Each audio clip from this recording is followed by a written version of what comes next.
ಇದಕ್ಕೊಂದು ಹೆಸರಿದೆ, ಬೈಬಲ್. ಆದರೆ ಇದರಲ್ಲಿ ಬರೆದಿರಲ್ಪಟ್ಟಂಥ ಒಂದೊಂದು ಮಾತು ಜೀವವುಳ್ಳದ್ದು, ಶ್ವಾಸವಿದೆ. ನಮ್ಮ ಶ್ವಾಸ ನಿಂತೋದ್ರೂ ಕೂಡ ಇದು ಶ್ವಾಸ ನಿಂತೋಗಲ್ಲ. ನಮ್ಮ ಜೀವ ನಿಂತೋದ್ರೂ ಕೂಡ ಇದರಲ್ಲೊಂದು ಜೀವ ನಿಂತೋಗಲ್ಲ.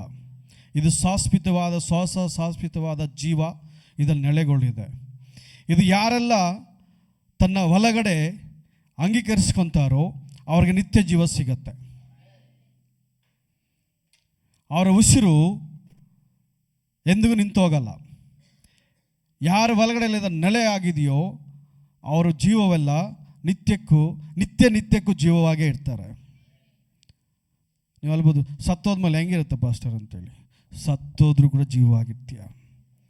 ನಿನ್ನ ಶರೀರ ಮಣ್ಣಾಗೋಗುತ್ತೆ, ನಿನ್ನ ಮೂಳೆ ಮಣ್ಣಾಗೋಗುತ್ತೆ,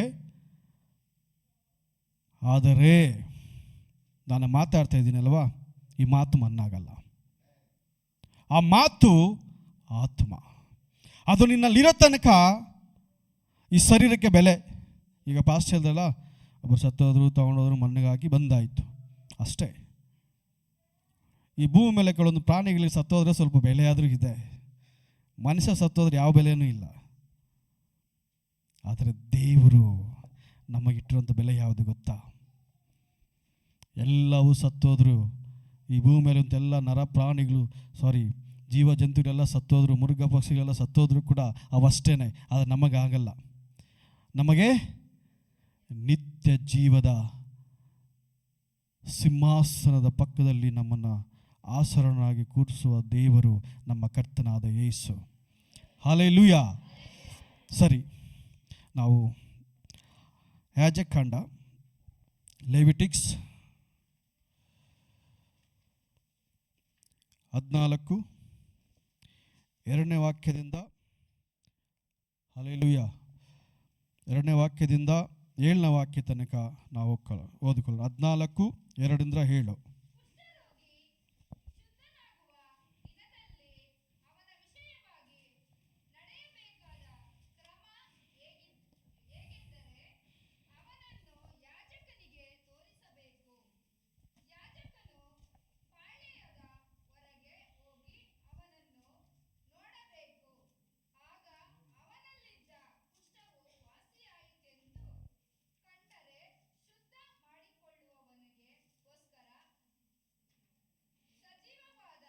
ಎರಡು ಪಕ್ಷಿಗಳನ್ನು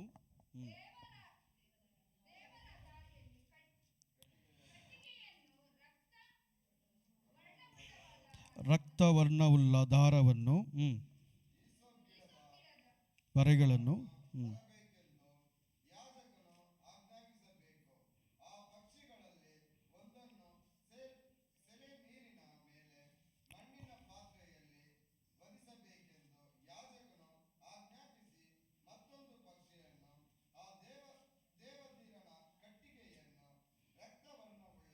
ದಾರವನ್ನು ಬರೆಗಳನ್ನು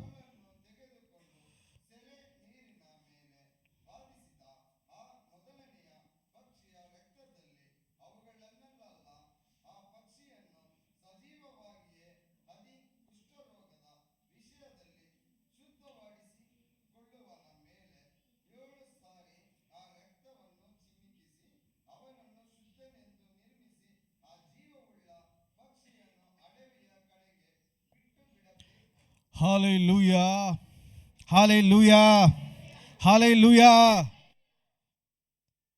ಕಡೆದಾಗಿ ಏನಂದ್ರಿ? ಜೀವವುಳ್ಳ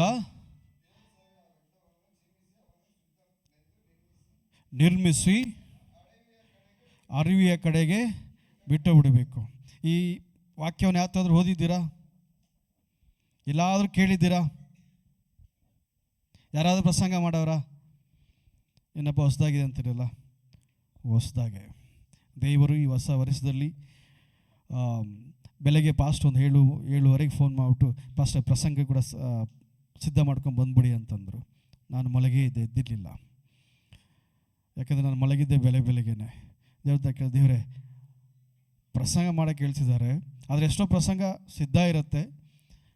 ಆದರೆ ಇವತ್ತು ನೀವು ಅಲ್ಲಿ ಜನರಿಗೆ ಏನು ಇಕ್ಕಿದ್ದೀರಾ? ಇನ್ನಕ್ಕೆ ಎಲ್ಲರ ಕನ್ನಡ ಅವತ್ತಾ ಪರವಾಗಿಲ್ಲವಾ? ಎಲ್ಲರ ಕನ್ನಡ ಓಕೆ. ಇವತ್ತು ಜನರಿಗೆ ನಾನೇನು ಕೊಡಬೇಕು? ನೀವಿಟ್ಟಿರುವಂಥ ಆತ್ಮದ ಆಹಾರವು ಯಾವುದು? ಅವ್ರನ್ನ ಹೇಗೆ ನಾನು ಆತ್ಮಿಕವಾಗಿ ಅವರನ್ನು ಬಲಗೊಳಿಸಬೇಕು, ಉಜ್ಜೀವನಗೊಳಿಸಬೇಕು ಎಂಬುದಾಗಿ ನಾನು ದೇವ್ರ ಹತ್ರ ಕೇಳಿದಾಗ ದೇವರು ಕೊಟ್ಟಂಥ ಆಲೋಚನೆ ಇದು. ದಯವಿಟ್ಟು ಫೋನೆಲ್ಲ ಸೈಲೆಂಟ್ ಮಾಡ್ಕೊಳ್ಳಿ. ನಾವು ದೇವರನ್ನು ಗೌರವಿಸಬೇಕು. ಹಲ್ಲೆಲೂಯಾ. ನೋಡಿ, ಹಳೆ ಕಾಲದಲ್ಲಿ ಒಬ್ಬ ಮನುಷ್ಯನಿಗೆ ಒಂದು ರೋಗ, ಅದು ಕುಷ್ಠರೋಗ ಅಂತಲ್ಲ, ಯಾವುದೇ ಥರದ ಒಂದು ಬೇನೆ ರೋಗ ಅವನಲ್ಲಿ ಉಂಟಾದರೆ ಅದಕ್ಕೆ ಒಂದು ಗುರುತಿದೆ. ಆ ಗುರುತು ಅವನಿಗಿರುವಂಥ ರೋಗಕ್ಕೆ ಸಮವಾಗಿ ಆ ಗುರುತನ್ನು ಅವನ ಮೇಲೆ ಹಾಕ್ತಾರೆ. ಹೇಗೆ ಗೊತ್ತಾ? ವಸ್ತ್ರ, ಅವನಿಗೆ ವಿಶೇಷವಾಗಿ ಒಂದು ವಸ್ತ್ರ ಕಟ್ಟಬೇಕು. ಆ ವಸ್ತ್ರದ ಮೇಲೆ ಆ ಒಂದು ಗುರ್ತಿರುತ್ತೆ, ಸೀಲ್ ಗೊತ್ತಾ? ಆ ಹೆಸರನ್ನ ಬರೆದು ಇವನು ಕುಷ್ಠರೋಗಿ ಅಂತ ಬರೆದು ಸೀಲ್ ಗುದ್ದಿ ಅವನ ಸಮುದಾಯದಿಂದ ಆಚೆ ತಗೊಂಡೋಗಿ ಬಿಟ್ಬಿಡ್ತಾರೆ. ಅವನ ಹತ್ರಕ್ಕೆ ಯಾರು ಹೋಗಂಗಿಲ್ಲ. ಅವನ ಶ್ವಾಸ ಕೂಡ ಯಾರು ಶ್ವಾಸಂಗಿಲ್ಲ. ಅವನ ಬಾಯಿಂದ ಬರುವಂಥ ಆ ಗಾಳಿ ಕೂಡ ಯಾರಿಗೂ ತಾಕಬಾರ್ದು. ಹಂಗಾಗಿ ಅವನೇನು ಮಾಡ್ತಾರೆ, ಆ ಸಮುದಾಯದಿಂದ ತಗೊಂಡೋಗಿ, ಅಂದರೆ ಆ ಗ್ರಾಮ, ಆ ಪಟ್ಟಣದಿಂದ ತಗೊಂಡೋಗ್ಬಿಟ್ಟು ಏನು ಮಾಡ್ತಾರೆ, ದೂರದಲ್ಲಿ ತಗೊಂಡೋಗಿ ಅವನ್ನ ಬಿಡ್ತಾರೆ. ಆ ಊರಿಗೆ ಸಂಬಂಧಪಟ್ಟಂಥ ಒಬ್ಬ ಯಾಜಕ, ಅಂದರೆ ಈಗ ನಾವೆಲ್ಲ ಪಾಸ್ಟರ್ಸ್ ಇದೀವಲ್ಲ ಆ ರೀತಿಯಾಗಿ ಅವ್ರಿಗೆ ಸಂಬಂಧಪಟ್ಟಂಥ ಯಾಜಕ ಏನು ಮಾಡ್ತಾನೆ, ಅದಕ್ಕೆ ಬೇಕಾಗಿರುವಂಥ ಕಾರ್ಯಗಳೆಲ್ಲನೂ ಅವನ ಮೂಲಕವಾಗಿ ಸಿದ್ಧಪಡಿಸ್ಕೊಂಡು ಅವನು ಸಮಯ ಕೊಡ್ತಾರೆ. 1 ತಿಂಗಳೋ 2 ತಿಂಗಳೋ ಇಲ್ಲ 7 ದಿವಸನೋ ಇಲ್ಲ ಅದು ಹೋಗೋ ತನಕ ಒಂದು ಸಮಯ ಕೊಡ್ತಾರೆ. ನೋಡಿ, ಒಬ್ಬ ಮನುಷ್ಯ ಆ ಕಾಲದಲ್ಲಿ ಯಾವ ಮಟ್ಟಕ್ಕೆ ಶಾಪಗ್ರಸ್ತನಾಗಿದ್ದ, ಅವನನ್ನು ಇದ್ದಂಥ ಆ ಒಂದು ಬಂಧನೆಯಿಂದ, ಇದ್ದಂಥ ಅವನ ಮರಣದ ಕ್ರಿಯೆಗಳಿಂದ ಅವನನ್ನು ಬಿಡಿಸೋದಕ್ಕೆ ಏನು ಬೇಕಾಗಿತ್ತು? ಒಂದು ಪಶು, ಒಂದು ಕುರಿ, ಆದರೆ ಶಾಶ್ವತವಾಗಿಲ್ಲ, ಪಕ್ಷಿ, ಯಾವುದೋ ಒಂದನ್ನು ತಗೊಂಡೋಗಿ ಅವನೇನು ಮಾಡಬೇಕು, ಆ ಒಂದು ಶಾಪದ ಮೂಲಕವಾಗಿ ಬಂದಂಥ ಅವನಿಗುಂಟಾಗಿರುವಂಥ ರೋಗಕ್ಕೆ ಅವನ ಬಲಿಯನ್ನು ಅರ್ಪಿಸಿ, ಆ ಬಲಿಗೆ ಬಂದಂಥ ರಕ್ತವನ್ನು ತಗೊಂಡೋಗಿ ಅವನೇನು ಮಾಡಬೇಕು, ಅವನ ಮೇಲೆ ಚಿಮುಕಿಸಲ್ಪಡಬೇಕು. ಅದು ಆದಮೇಲೆ ಅವನಿಗೆ ಒಂದು ಶುದ್ಧತೆ ಎಂಬ ಒಂದು ಹೆಸರನ್ನು ಬರುತ್ತೆ. ಆದರೆ ಇಲ್ಲಿ ಏನಾಗ್ತಿದೆ, ಅವನಿಗೆ ಗ್ಯಾರಂಟಿ ಇಲ್ಲ. ಇದರಿಂದ ನಾನು ಆಚೆ ಬಂದಿನಂತ ಗ್ಯಾರಂಟಿ ಇಲ್ಲ. ಆದರೆ ಆ ಯಾಜಕ ಅದನ್ನು ನೇಮಿಸೋ ತನಕ ಅವನು ಆ ಸಮುದಾಯದ ಒಳಗಡೆ ಕಾಲಿಡೋದಕ್ಕೆ ಸಾಧ್ಯವಿಲ್ಲ. ದುಷಿಸಲ್ಪಟ್ಟವನು ನೋಡಿದಾಗ ಹೇಳ್ತಾರೆ, ಅವನು ಶಾಪಗ್ರಸ್ತನು, ಅವನು ದುಷಿಸಲ್ಪಟ್ಟವನು, ಅವನನ್ನು ಯಾರು ಮುಟ್ಟಬೇಡಿ. ಅವನಿಗೆ ಅದು ಮಾತ್ರವಲ್ಲ ಶಿಕ್ಷೆ. ಅವನು ಆ ದೇಶದಿಂದ ಆಚೆ ಇರುವಾಗ, ಪ್ರದೇಶದಿಂದ ಆಚೆ ಇರುವಾಗ, ಅವನ ಎದುರುಗಡೆ ಯಾರನ್ನ ಬಂದರೆ ಅವನು ಬಾಯಿಗೆ ಬಟ್ಟೆ ಕಟ್ಟಿರ್ತಾರೆ. ಆ ಬಟ್ಟೆ ಕಟ್ಟಿರ್ಬೇಕಾದ್ರೆ ಅವನು ಹೇಳಬೇಕು, ಕಿರ್ಚಿ ಹೇಳಬೇಕು, ಈ ಕಡೆ ಯಾರು ಬರಬೇಡಿ, ಈ ಕಡೆ ಯಾರು ಬರಬೇಡಿ, ಇಲ್ಲಿ ನಾನಿದ್ದೀನಿ, ನಾನು ಕುಷ್ಠರೋಗಿ, ನನ್ನ ಕಡೆ ಯಾರು ಬರಬೇಡಿ ಎಂಬುದಾಗಿ ಅವನು ಜೋರಾಗಿ ಕಿರ್ಚಿ ಹೇಳಬೇಕು. ನೀವು ಅಧ್ಯಾಯದನ್ನು, ನೀವು ಯಾಜಕಾಂಡನ ಹೋದರೆ ಗೊತ್ತಾಗತ್ತೆ ನಿಮಗೆ. ಅವನು ಜೋರಾಗಿ ಕಿರ್ಚಬೇಕು, ಬಬ್ಬೆ ಆಗ್ಬೇಕು. ಅವನು ಯಾರು ಬರಬೇಡಿ ಯೋಚನೆ ಮಾಡಿ ನೋಡಿ ಅವನಿಗೆ ಎಷ್ಟು ಕಷ್ಟವಾಗಿರುತ್ತೆ.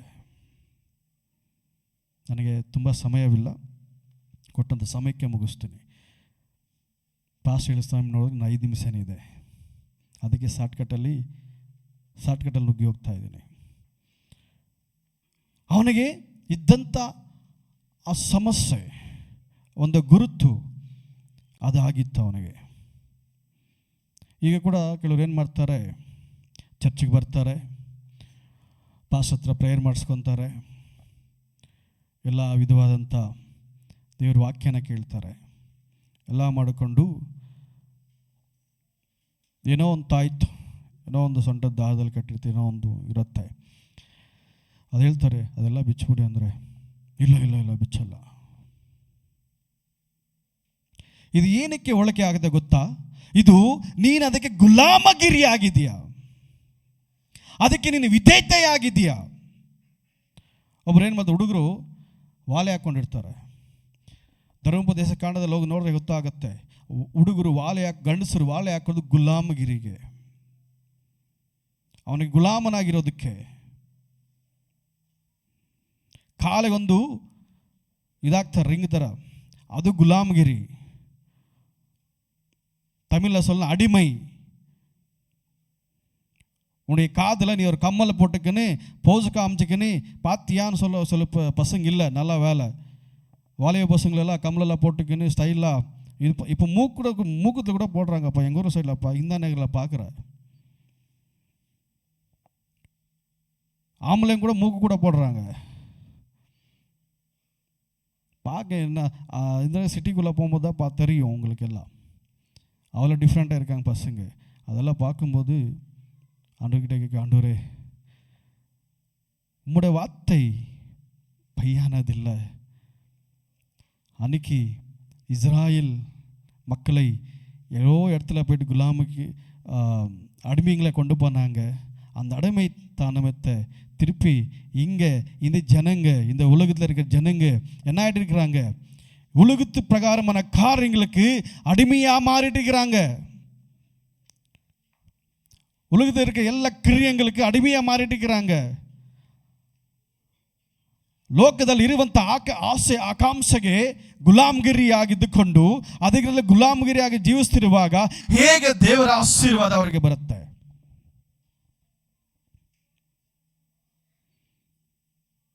ಆದಿ ಕಾಲದಿಂದ ಕರ್ತನಾದ ಯೇಸು ಲೋಕಕ್ಕೆ ಬರೋದಕ್ಕಿಂತ ಮುಂಚೆ ಅದು ನಡೆದಂಥ ಒಂದೊಂದು ಕಾರ್ಯಗಳ ಜೀವನದಲ್ಲಿ ನೋಡಬೇಕಾದರೆ ಒಬ್ಬೊಬ್ಬನ ಜೀವಿತನು ಗುಲಾಮಗಿರಿಯಾಗಿತ್ತು. ಅವನು ದೇವರ ಮಗನಾಗಿದ್ದರೂ ಕೂಡ ಅವನು ಪಾಪಕ್ಕೆ ಗುಲಾಮಗಿರಿ ಆಗಿದ್ದ. ಅದರಿಂದ ಅವನಿದ್ದಂಥ ಬಂಧನೆಯಿಂದ ಬಿಡಿಸೋದಕ್ಕೆ, ಅವನಿದ್ದಂಥ ಮರಣದ ಇರುಳಿನ ಶಕ್ತಿಯಿಂದ ಬಿಡಿಸೋದಕ್ಕೆ ಅವನಿಗೆ ಯಾರು ಇರಲಿಲ್ಲ. ಎಲ್ಲ ಬಂಧನಗಳಿಂದ ಬಿಡಿಸೋದಕ್ಕೇನೆ ಒಬ್ಬರು ಬಂದರು.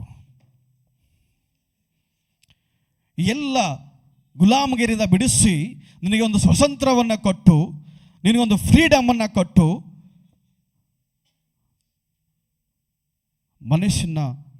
ಮನುಷ್ಯನಾಗಿ ಮಾಡೋದಕ್ಕಾಗಿ ಒಬ್ಬರು ಬಂದರು.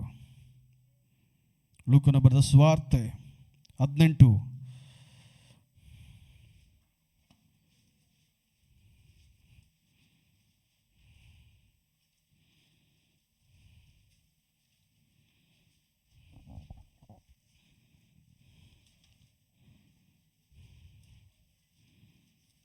18:35 ಯಾರಾದರೂ ಓದಿ.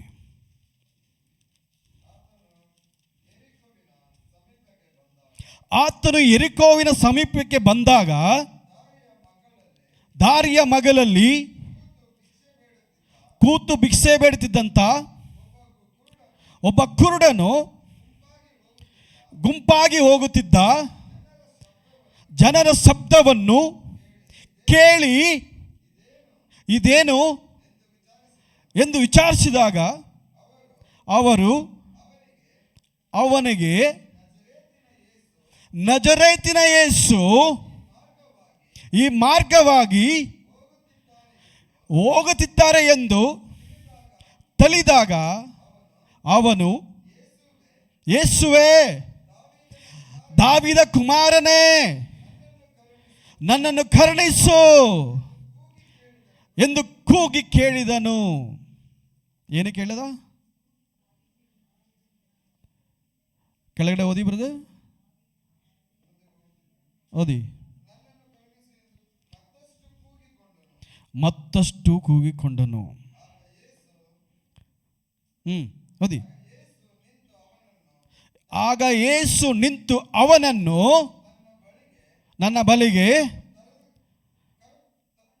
ಕರೆಕೊಂಡು ಬನ್ನಿ, ಕರೆತನ್ನಿ, ಅಪ್ಪನೆ ಕೊಟ್ಟನು. ಹಲ್ಲೆಲೂಯಾ. ಏನು ಕೊಟ್ಟರು? ಅಪ್ಪನೆ ಕೊಟ್ಟರು. ನೋಡಿ, ಅವನು ಬಂದಂಥ ಸ್ಥಿತಿ ಬೇರೆ, ಅವನಿದ್ದಂಥ ಸ್ಥಿತಿ ಬೇರೆ. ಅಲ್ಲಿ ಏನು ನಡೀತಿದೆ ಅಂತಂದರೆ, ಒಂದು ದೊಡ್ಡ ಗುಂಪು ಹೋಗ್ತಾ ಇದೆ. ಕಣ್ಣು ಕಾಣಿಸಲ್ಲ, ಕಿವಿ ಮಾತ್ರ ಕೇಳಿಸುತ್ತೆ. ಆ ಸಮಯದಲ್ಲಿ ಯಾರೂ ಅವನಿಗೆ ತಿಳಿಲಿಲ್ಲ. ಭಿಕ್ಷುಕನಾಗಿದ್ದ, ಅವನ್ಯಾರು ಆದರಿಸೋರಿಲ್ಲ, ಅವನಿಗಿದ್ದಂಥ ಬಂಧನೆಯಿಂದ ಬಿಡಿಸೋದಕ್ಕೆ ಯಾರೂ ಇಲ್ಲ. ಅವನಿಗೆ ಕೂಡ ನೀವು ಚರಿತ್ರೆಯಲ್ಲಿ ಹೋಗಿ ಓದಬೇಕಾದ್ರೆ ಗೊತ್ತಾಗತ್ತೆ, ಅವನಿಗೂ ಕೂಡ ಒಂದು ಶಾಲನ್ನು ಹಾಕಿ ಅವನಿಗೊಂದು ಮುದ್ರೆ ಹಾಕಿರ್ತಾರೆ. ಇಲ್ಲಿ ಆ ಮುದ್ರೆ ಏನು ಗೊತ್ತಾ? ಇವನು ಕುರುಡನು. ಹಲ್ಲೆಲೂಯಾ.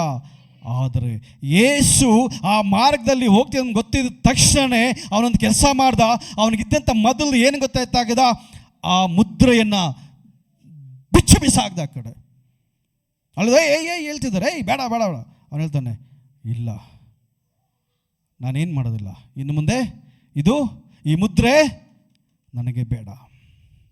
ಪ್ರಿಯರೇ, ನೀವು ಮಾಡಬೇಕಾದಿಷ್ಟೇ ಕೆಲಸ. ದೇವರ ವಾಕ್ಯವನ್ನು ಕೇಳುವಾಗ ದೇವರು ನಿಮ್ಮ ಹತ್ರ ಬಂದಿದ್ದಾನೆ ನಮಗೆ ಗೊತ್ತಾಗಿದ ತಕ್ಷಣ ನೀವು ತೆಗೆದುಹಾಕಬೇಕಾದಿಷ್ಟೇ. ನಿಮ್ಮಲ್ಲಿರುವಂಥ ಮುದ್ರೆ ಯಾವುದು? ತಾಯ್ತಾನ, ಇಲ್ಲ ಮನೆಯಲ್ಲಿರುವಂಥ ಫೋಟೋಗಳ, ಮನೆಯಲ್ಲಿ ಆ ಸಿಸ್ಟರ್ ಹೇಳ್ದಲ್ಲ, ಮನೆಯಲ್ಲ ಫೋಟೋ ತೆಗೆದ್ಮೇಲೆ ಸಮಾಧಾನ ಅಂತೇಳಿ. ನಿಮಗಿರುವಂಥ ಮುದ್ರೆಗಳನ್ನ ತೆಗೆದುಹಾಕಿದ್ರೇ ನಿಮಗೊಂದು ನಿತ್ಯ ಸಮಾಧಾನ ಸಿಗುತ್ತೆ. ನಿಮಗೆ ಎಲ್ಲ ಬಂಧನಗಳಿಂದ ಬಿಡುಗಡೆ ಸಿಗುತ್ತೆ. ಎಷ್ಟು ಮಟ್ಟಕ್ಕೆ ನೀವು ದೇವರ ವಾಕ್ಯವನ್ನು ಕೇಳಿ ಅದನ್ನು ಓದಿ ನಿಮ್ಮ ಹೃದಯದಲ್ಲಿ ನೆಲೆಯಾಗಿ ನಿಲ್ಲಿಸ್ತೀರೋ, ದೃಢಪಡಿಸ್ಕೊತೀರೋ, ಆ ಮಟ್ಟಕ್ಕೆ ನಿಮಗೆ ಜಯ ಸಿಗುತ್ತೆ. ಕೊರಿಂಥದ ಸುವಾರ್ತೆಯನ್ನು ನೋಡ್ತಾ ಇದ್ದೀವಿ. ಒಬ್ಬನು ಕ್ರಿಸ್ತನಲ್ಲಿ ಬಂದರೆ ಅವನ ನೂತನ ಸೃಷ್ಟಿಯಾಗಿ ಬದಲಾಗುತ್ತಾನೆ. ಎಷ್ಟು ಜನ ಬದಲಾಗಿದ್ದೀವಿ ನಾವು? ಒಂದು ವರ್ಷಗಟ್ಟಲೆ ಆಯಿತು, ದೇವರ ವಾಕ್ಯ ಹೇಳ್ತಿದೆ. ಇದು ನೋಡಿ, ನಾನು ಶುದ್ಧನಾಗಿದ್ದೀನಿ ಅಂತ ಯಾರು ಹೇಳ್ಕೊಳಕ್ಕಾಗತ್ತಾ? ಯಾರು ಹೇಳಕ್ಕಾಗತ್ತಾ?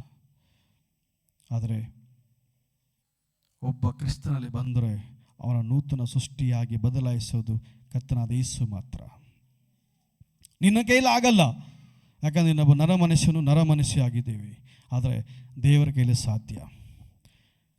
ಕರ್ತನಾದ ಯೇಸು ಹೇಳ್ತಿದ್ದಾನೆ, ಮನುಷ್ಯನ ಕೈಲಿ ಆಗದೆ ಇರೋದು ದೇವರ ಕೈಲಿ ಸಾಧ್ಯ. ಅಸಾಧ್ಯವಾದ ಕಾರ್ಯಗಳನ್ನು ಸಾಧ್ಯವಾಗಿ ಮಾರ್ಪಡಿಸೋದೇ ಕರ್ತನಾದ ಯೇಸು.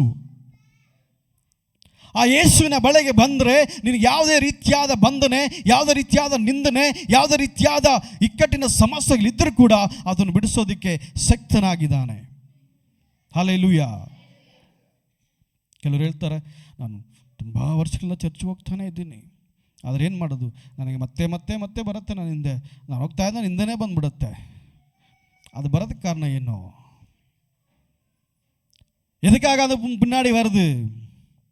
ஏன் அது உன்னை பின்தொடர்ந்து வருது?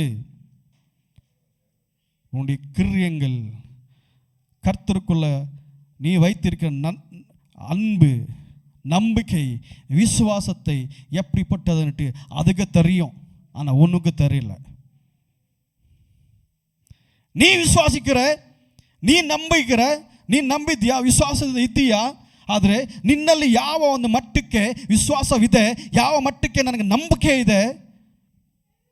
ಇಲ್ಲಿ ಪಾಸ್ಟ್ ಹೇಳುವಾಗ ಮಾತ್ರ ಓಹೋ ಹಲ್ಲೆಲೂಯ ಹಲ್ಲೆಲೂಯ ಸ್ತೋತ್ರ ಸ್ತೋತ್ರ ಅಂತಾರೆ ಕೇಳೋರು. ಮತ್ತೆ ಚರ್ಚ್ ಬಿಟ್ಟು ಆಸ್ತಿ ಹೋದರೆ ಅನ್ಯ ಭಾಷೆ ಹೋಗಿ ಅನ್ಯಾಯ ಭಾಷೆ ಬರುತ್ತೆ.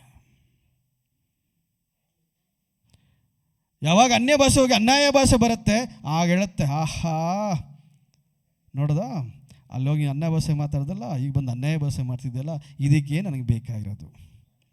ಇವಾಗ ನೀನು my best friend, I love you so much, come let's go to me, you are inside.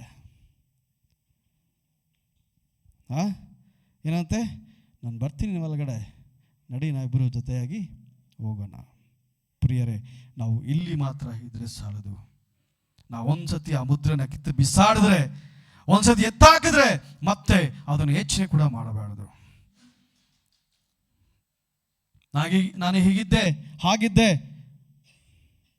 ಕ್ರಿಸ್ತನಲ್ಲಿ ಬಂದ ಮೇಲೆ ಹಿಂಗಾಯ್ತು ಅಂತ ಯಾವತ್ತೂ ಯೋಚನೆ ಮಾಡೋಕ್ಕೆ ಹೋಗಬೇಡ. ನಿನಗೆ ಬರುವಂಥ ಕಾರ್ಯಗಳು ತಡೆಯಾಗಬಹುದು, ಆದರೆ ಲೇಟ್ ಆದರೂ ಲೈಟೆಸ್ಟಾಗಿ ಬರುತ್ತೆ. ಹಲ್ಲೆಲೂಯಾ. ತಡೆಯಾಗಿ ಬಂದರೂ ಕೂಡ ವಿಶೇಷವಾಗಿರುತ್ತೆ. ಆ ವಿಶೇಷತೆ ಮಾಡಬೇಕು ಅಂತಂದರೆ, ಅದನ್ನು ನಿನಗೆ ಬೇಕಾದಂಥ ಕಾರ್ಯಗಳು ರೂಪಿಸಬೇಕು ಅಂತಂದರೆ ಸಮಯ ಎತ್ತುಕೊಳ್ಳುತ್ತೆ.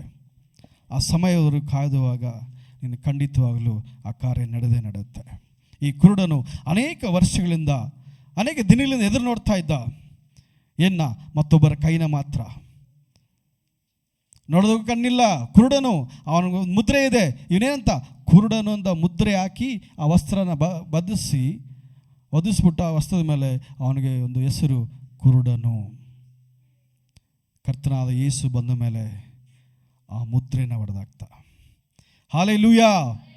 ನಿನ್ನ ಕರ್ತನಾದ ಯೇಸು ಆ ದಾರಿಯಲ್ಲಿ ಹೋಗುವಾಗ ಆ ಹೆಸರು ಕೇಳಿದ ತಕ್ಷಣ ಅವನು ಹೇಳ್ತಾನೆ, ಆ ಫಸ್ಟ್ ಎತ್ತಿದ್ದ ಅವನೇನು ಗೊತ್ತಾ, ಅವನಿಗಿದ್ದಂಥ ಆ ವಸ್ತ್ರವನ್ನು, ಆ ಶಾಲನ್ನು ಎತ್ತು ಬಿಸಾಡಿ ಹೇಳ್ತಾನೆ, ದಾವಿದ ಕುಮಾರನೇ, ನನ್ನ ರಕ್ಷಕನ ಬಂದ್ಬಿಟ್ಟ.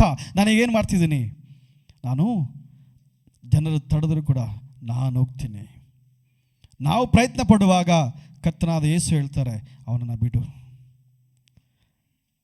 ಈ ಲೋಕದಲ್ಲಿ ಯಾವ ಒಂದು ಬಂಧನೆ ಆದರೂ ಹಿಡಿದಿರಬಹುದು, ಆದರೆ ಕರ್ತನಾದ ಯೇಸು ನಿನ್ನ ಹತ್ರ ಬರುವಾಗ ಯಾವ ಶಕ್ತಿಗೂ ಸಾಧ್ಯವಿಲ್ಲ.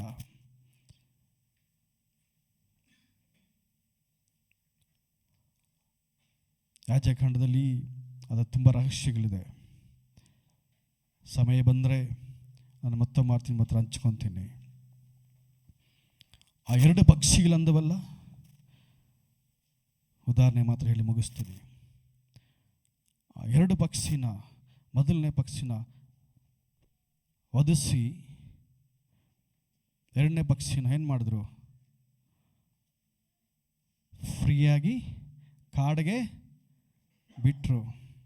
ಪ್ರಿಯರೇ, ನಿನಗೋಸ್ಕರ, ನನಗೋಸ್ಕರ, ಈ ಲೋಕಕ್ಕೋಸ್ಕರ ಕರ್ತನಾದ ಯೇಸು ಸಿಲುಬೆಯಲ್ಲಿ ಯಾಗವಾಗಿ ಸಮರ್ಪಿಸಿಕೊಂಡು ನನ್ನನ್ನು ಬಿಡಿಸಿ ಏನು ಮಾಡಿದ್ದಾರೆ, ಸ್ವಾತಂತ್ರ್ಯತೆಯಿಂದ ನಾವು ಜೀವಿಸ್ತಾ ಇದ್ದೀವಿ. ಈ ಲೋಕದ ಈರಿನ ಬಂಧನೆಯಿಂದ ಬಿಡಿಸಲ್ಪಟ್ಟು, ಈ ಲೋಕದ ಈರಿನ ಕಟ್ಟಿಂದ ಬಿಡಿಸಲ್ಪಟ್ಟು, ಮಾಟ ಮಂತ್ರ ಕಟ್ಟಿನಿಂದ ಬಿಡಿಸಲ್ಪಟ್ಟು, ನೀವು ಇದ್ದಂತೆಲ್ಲ ಬಂಧನದಿಂದ ಬಿಡಿಸಲ್ಪಟ್ಟು ಇವತ್ತು ನೀವು ಸ್ವಾತಂತ್ರ್ಯರಾಗಿದ್ದೀರಾ. ಆ ಸ್ವಾತಂತ್ರ್ಯಕ್ಕೋಸ್ಕರನೇ ದೇವರು ನಿಮ್ಮನ್ನು ಹುಡುಕೊಂಡು ಬಂದಿದ್ದು. ಎಲ್ಲರೂ ಎದ್ದು ನಿಂತುಕೊಳ್ಳೋಣ. Hallelujah. Thank you Lord Jesus. ಸ್ತೋತ್ರ ಸ್ವಾಮಿ, ಸ್ತೋತ್ರ ದೇವರೇ. Hallelujah, hallelujah, glory glory. Keyboard. Hallelujah.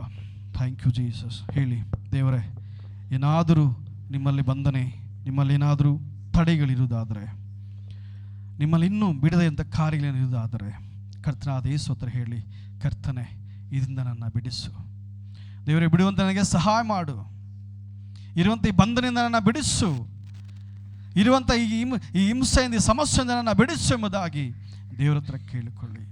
ದೇವರು ಖಂಡಿತವಾಗಲು ನಿಮ್ಮನ್ನು ಬಿಡಿಸುವಂತಾಗಿದ್ದಾನೆ. ಹಲ್ಲೆಲೂಯಾ. ರಕ್ತ, ಯೇಸುವಿನ ರಕ್ತ, ಬೆಲೆ ಕೆಟ್ಟಕ್ಕಾಗದಂಥ ರಕ್ತ. ಆ ರಕ್ತದಲ್ಲಿ ಇವತ್ತು ನಾವೆಲ್ಲರೂ ನೆಲೆ ಹಾಕಿದ್ದೀವಿ, ದಿಢವಾಗಿ ನಿಂತಿದ್ದೀವಿ. ದೇವರು ನಮ್ಮ ನಡೆಸುವಂತಾಗಿದ್ದಾನೆ. ಹಲ್ಲೆಲೂಯಾ. ಸ್ತೋತ್ರ, ಸ್ತೋತ್ರ, ಸ್ತೋತ್ರ. Thank you Lord. Thank you Jesus. ಸ್ತೋತ್ರ ಸ್ವಾಮಿ. ಕರ್ತನಾದ ಯೇಸುವೇ, ನಿಮಗೆ ಸ್ತೋತ್ರ ರಾಜ. Hallelujah, hallelujah. ದೇವರಿನ ಮಕ್ಕಳನ್ನ ಮುಟ್ಟು ಸ್ವಾಮಿ. ಒಬ್ಬೊಬ್ಬರ ಮೇಲೆ ರಾಜ ನಿಮ್ಮ ಮಹಿಮೆನ ಬರಮಾಡು ಕರ್ತನೆ. ದೇವರೇ, ನೀವೇ ನಮ್ಮ ರಕ್ಷಕ, ನೀವೇ ನಮ್ಮ ಆಶ್ರಯವು, ದುರ್ಗವು, ಕೋಟೆಯಾಗಿದ್ದೀರಿ. ಎಲ್ಲ ತಲೆಗಳಿಗೆ ತಾഴ്ತಿ ದೇವ ಸಮ್ಮುಖದಲ್ಲಿ ಎಲ್ಲರೂ ಒಪ್ಪು கொடுக்கலாம். வேதம் சொல்லுகிறது, ವೇದ ಹೇಳ್ತಿದೆ, ಯೇಸು ಮರಣத்தை ಜಯಮಾಯಿ விழுங்கினவர். ಯೇಸು ಮರಣವನ್ನು ಜಯವಾಗಿ ಹೊಂದಂತವರು. கர்த்தராகிய தேவன் தாமே எல்லாருடைய முகங்களில் இருந்தும் துக்கத்தை கண்ணீரை துடைக்கிறவர் என்று. ಕರ್ತನಾದ ದೇವರ ಎಲ್ಲರ ದುಃಖ ಕಣ್ಣೀರನ್ನು ಒರೆಸಿದಂತವರು. அவர் சாத்தானின் பாதாளத்தின் திறவுகோலை அவர் கையில் எடுத்து வைத்திருக்கிறார். ಸೈತಾನನ ಪಾತಾಳದ ಬೀಗದ ಕೈ ಅವರ ಕೈಯಲ್ಲಿ ಎತ್ತಿಕೊಂಡಿದ್ದಾರೆ. உன்னையும் என்னையும் காப்பாற்றுவதற்காக, ಒಮ್ಮೆ ನಿನ್ನನ್ನು ಕಾಪಾಡುವುದಕ್ಕಾಗಿ அவரே இறங்கி வருகிற தேவன். ಅವರೇ ಇಳಿದು ಬರುವಂತರಾಗಿದ್ದಾರೆ. யாரோ ஒருவரை அனுப்புகிற தேவன் அல்ல, அவரே இறங்கி வருகிற தேவன். ಯಾರೋ ಒಬ್ಬರು ಕೆಲಸದಕ್ಕೆ ದೇವರು